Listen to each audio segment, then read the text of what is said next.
এই ভিডিওটা গত বছর করা। তখন আপলোড দিব দিব করে কেন যেন আপলোড করা হয় নাই। মনে হয় ব্যস্ত ছিলাম বা মনে নাই আসলে। তো আজকে চোখে পড়লো, ভাবলাম আজকে এটা একটা ভয়েস কভার করে ফেলি। তো আমি আর আবি রিয়েল থাই ক্যাফেতে যাই। আমরা ওদের আউটডোর পোর্শনে বসি। কারণ ওই সময় ওদের এই আউটডোরে এই যে গ্লাস ফ্লোরের ব্যাপারটা এটা খুব হাইপড ছিল। আর ওয়েদার যেহেতু ভালো, একটু ঠান্ডা ঠান্ডা ভাব ছিল, আমরাও ভাবতেছিলাম একটু বসবো। তো আমরা ওই হিসেবে আমরা বাইরেই বসি। বাইরে বসে আমরা একটা পেরি পেরি চিকেন আর একটা ফ্রাইড রাইস অর্ডার করি। তো এটাই সেই চিকেন, পেরি পেরি চিকেন, কিন্তু অনেস্টলি এটা মোটেও পেরি পেরির কোনো ফ্লেভার ছিল না। ওরা টমেটো সসটাকে একটু স্পাইসি করে মানে কী যেন করার চেষ্টা করছে। মজা ছিল, ভালো লাগছে, কিন্তু এটা মানে পেরি পেরি ছিল না।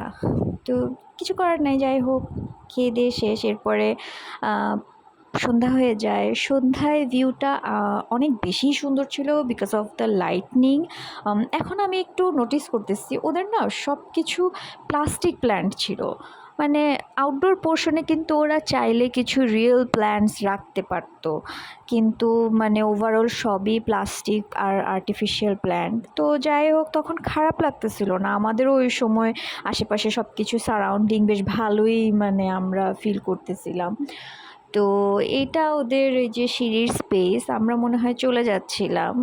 তো হ্যাঁ, এই তো শেষ, টাটা, বাই বাই।